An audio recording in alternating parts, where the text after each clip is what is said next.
About that time, I tell you another story about a subservient African uncle who I met at work.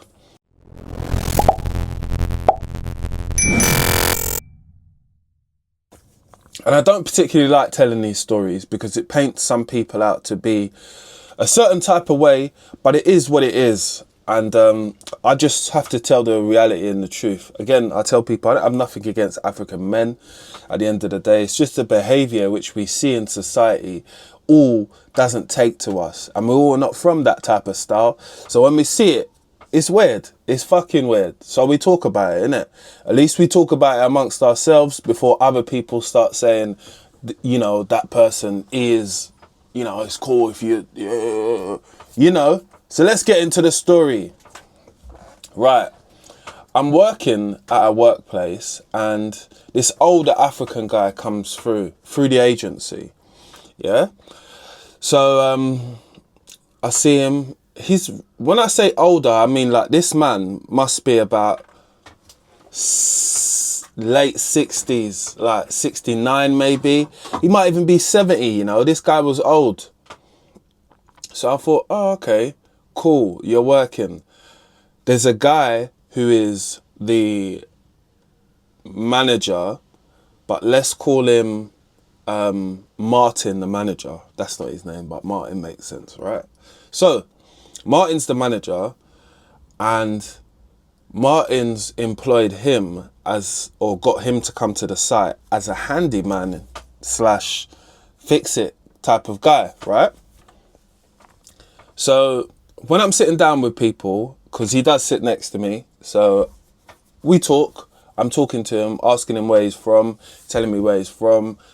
I don't ask him his age or nothing, but he tells me that he's been at loads of different jobs, right? Red flag number one, yeah, he starts showing me pictures, like physical pictures of him at work at different times, probably in his years, because he looks like 10 years younger, 5 years younger in these photos, right? Don't worry, I'm going to get to the point. And then he's like, yeah, I've done this, I've done that. I said, oh, okay. And he's walking around with his CSCS card inside his wallet. And I'm like, oh, okay, cool. You know, you done your thing. Martin starts to ask him to do some tasks, right? One of them is like tidy up the workshop. I believe that's unless the place is dirty, which it was quite dirty, that's a little bit of a like dickhead job to do, right? Because that's to do with maybe if somebody trusts you to tidy up, because they know the process is going to take time. But anyway, they got the guy tidying up. He says to me, I must do a good job for Martin because, you know, Martin's the manager and blah, blah, blah, blah, blah. I said, you must do a good job anyway, because you got your own standards, innit? And your own standards, you should keep that, big man. Because the way when you keep your standards, you know that, you know, you're doing a job to your standards and your degree. It's not about Martin, it's about you. That was my conversation with him. So we went on from there, and he was like, oh, you know, yeah, Martin, he's a good boss and blah, blah, blah, blah, blah. I'm like, well, you've only been here for 1 week and the week's not even over. So I don't know how you can make that assumption, innit? And I've been here longer than that. And I don't think he's a good person or anything. He's just a person that does that job. He's a bit arsey with it. He's a bit showing off his position with it, 100%. Because he's the same person that I spoke about that said something ultimately racist. But I will tell you, like, halfway in the vid, what he said. The words, what he said. So I'm like to the guy, why, this is at lunch, we're talking. I'm like, why do you kiss my man's ass so much? He's like, what do you mean? I'm like, why do you kiss his ass so much? Because I speak very frank with people, and it's not because I don't respect them or nothing, yeah? It's because that's the language that we're going to talk. Because I don't know you, innit? So I'm going to say, like, why'd you kiss his ass so much? He goes, oh, what do you mean? You know what I mean. Why do you kiss this man's ass so much? You don't really know him. Yes, he's the manager here. Yes, he's can ask you to leave if he wants, right? But the kiss in the arse, what is that? Why'd you do that? And he couldn't really explain it. And I was like, you know what? I've watched you for a period of time, you know, and I realized that when the other two white individuals ask you for something at work, you run and go and do it. And when the other black man who was at work, who was another African man, he asks you to do stuff, it was quite nonchalant and like, oh, I'll do it in a minute. Oh, I'll do it then. It's like you feel as if the black guy hasn't got the same authority as the white guys. But I said, what you don't understand is the two white guys that you run around and do stuff for, they have zero qualifications, none at all. So he paused and I'm like, yeah, why'd you do that? Because I genuinely wanted to know, innit?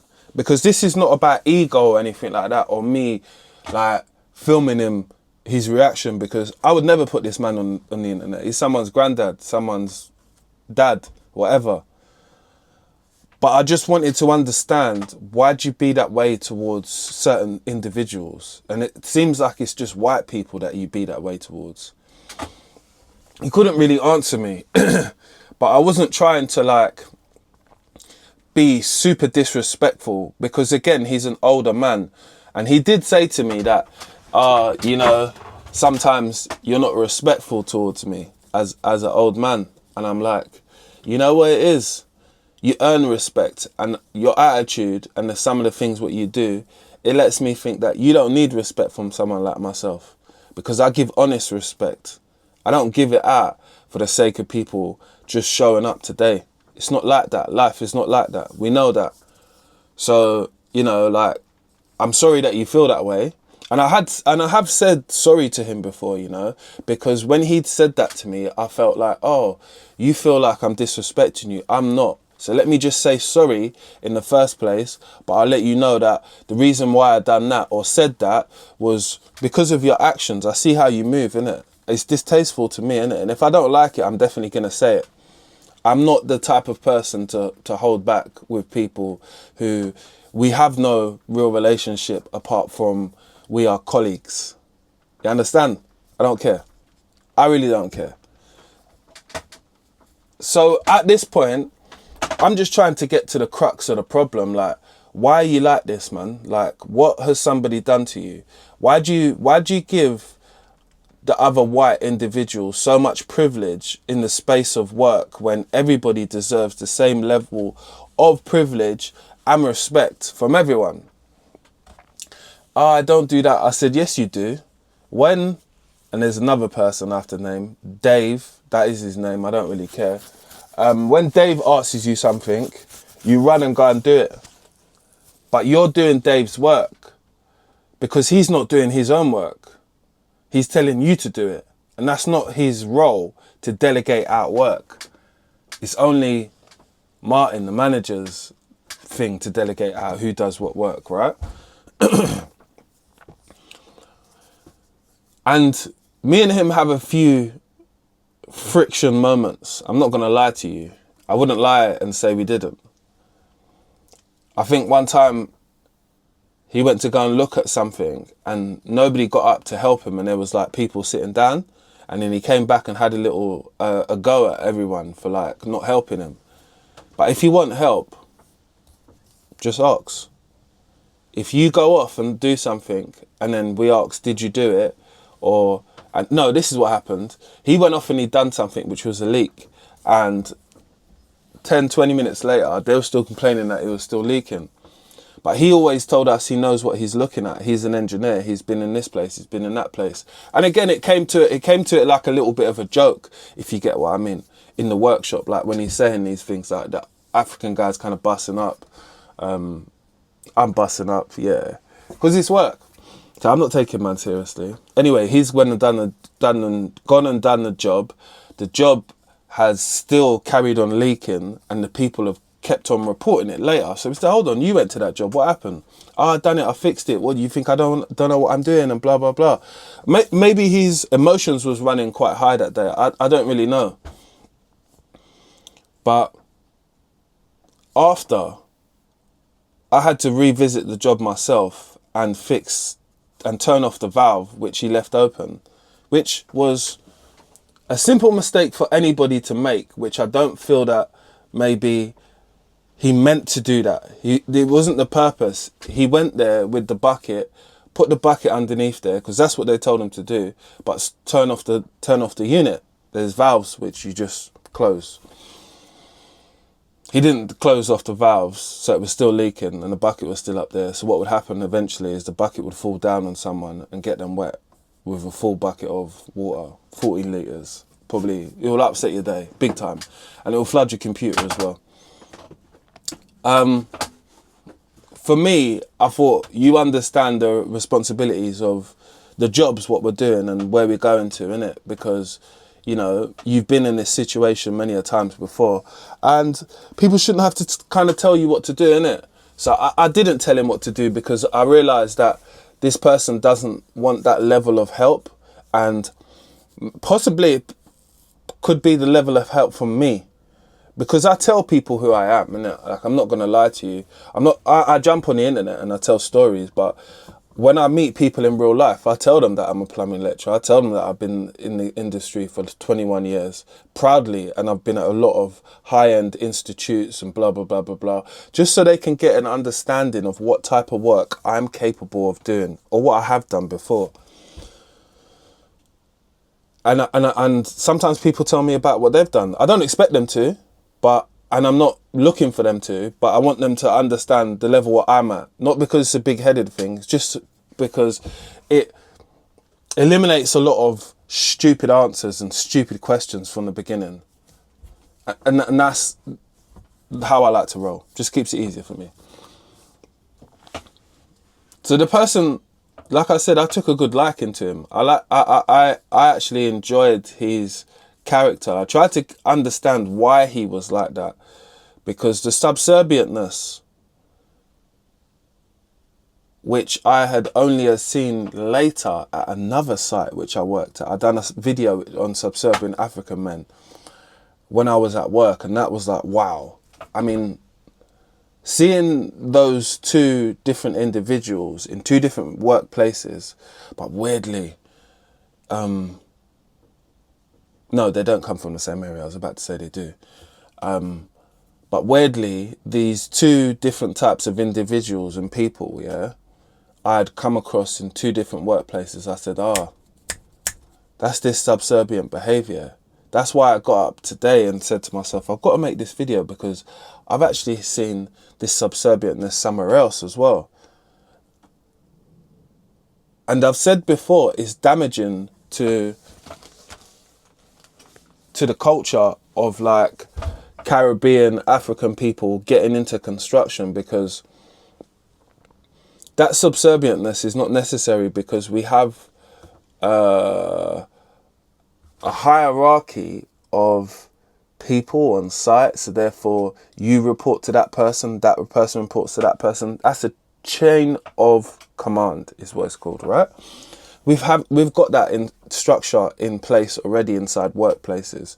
So you needing to kiss ass and suck people's batty and do everything what you don't need to be doing, you know,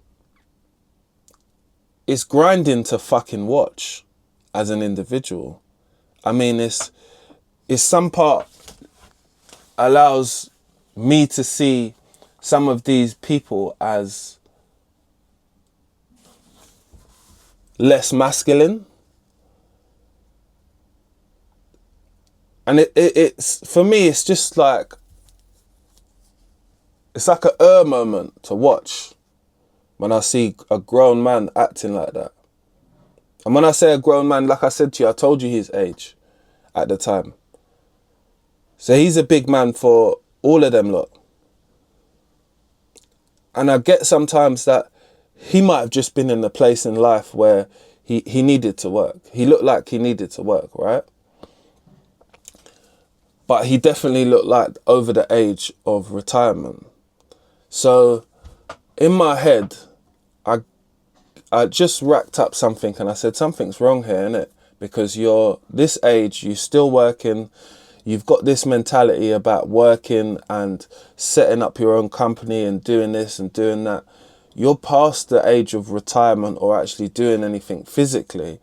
And maybe, just maybe, the subservientness of your attitude, yeah, towards white people inside the workplace, it hasn't got you very far in life, because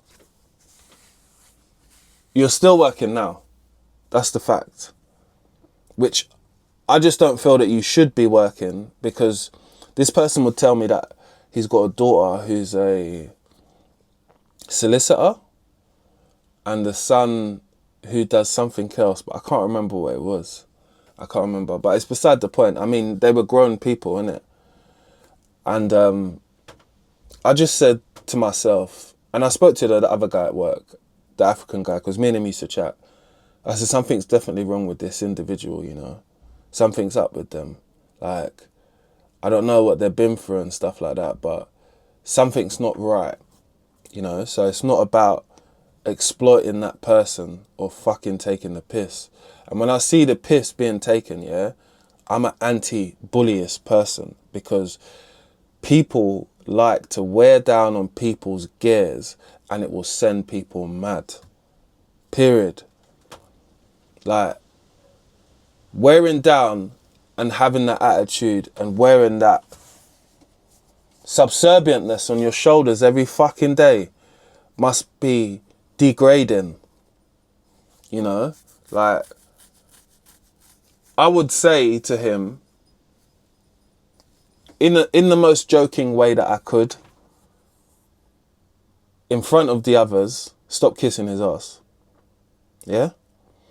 I remember him tidying up Dave's desk one day, and he thought Dave wasn't going to come back. And he sat in his desk and sat down. I said, you better mind out. You sit there, he sits there, innit? So, you know, like, if he comes back, he's going to want his seat. Oh, he's not going to come back. I'm going to start tidying up here. I'm like, okay. I just be respectful, because I know that the people were getting the sack. I knew they were getting the sack. So I wouldn't antagonize someone's desk and all that. Because, you know, like, people can come down and flip out at any moment, innit? Like, people are like that, innit? Highly emotional place that place was. But meeting that individual made me think that we've got to make more of an effort of getting out of that mentality as people. And I say more of an effort because there are a lot of people that have got this little subservient side to them inside the workplace. And it stems from, like, I've got to do good, or the white man's got to see me working hard so he doesn't sack me, so he doesn't think that I'm not worth what he's paying me. Your value is always within yourself, innit? You devalue yourself, others don't, innit? And in general, I understand the fact of people, when they come to work, wanting just to do work, innit? Because that's what it is. That's what you get paid for. I like to do work. I tell people that. I like to enjoy doing work, doing things, being busy, not really sitting about so much, because my brain is wasting away. I am wasted if I'm doing that. If I'm doing something, I'm active. And he might have had a little bit of that mentality. But physically, your body can't do it anymore like that. So that's what I'm trying to always work out. But the mind is very powerful, I know that. His mind might be telling him he's a 50-year-old man, but he's actually really 70. And one more thing, what I know, well, what I saw, which I know wasn't right, is that every day he used to wear this jacket over, it's like a waistcoat type of thing, yeah? And the waistcoat's got a pocket here, but he had a blue t-shirt on underneath, yeah? Which was the colour which we was wearing at the time. The logo of the old t-shirt was ripped here. So it was ripped around, which you can see here. And his chest, like, so you can imagine your nipples, is out all the time, but your jacket's in front of it. It's only if you saw him from the side, you'd see it and then you'd think, the fuck? And that's when I knew something's up with this person, because you walk around like this every day. And I'm like, nah, man, something's up a little bit more than that, a little bit more than the subservientness. Some other stuff's going on in your head and stuff, which it was sad to see, man. I just wanted people to know that there are many people going through different problems in life. And I didn't want to highlight that subservientness and make it a thing so me and that person can't talk. I just made it known because that's what it is. I don't really like it. Don't do it around me. And if you feel that you're not doing it, I could be wrong, but I'm generally not. I see it. I mean, I had enough time to observe before I started speaking. I'm an adult. And I've been observing kids at school, well, not at school, at college, for the last 9 years. Behaviour. I've been doing, you know, parents' evening for 9 years. So I can definitely tell by people's behaviour and what they're doing, if they're learning, if they're progressing, and what their behaviour patterns are like. And his behaviour patterns was abnormal. I'm not going to lie to you. But I mean, it seems like he had a very big void in life which was missing, you know. And it's sad that we have these people who are out here like this. But yeah, I'm going to end the video now. And yeah, I want to know your thoughts. Let's get it.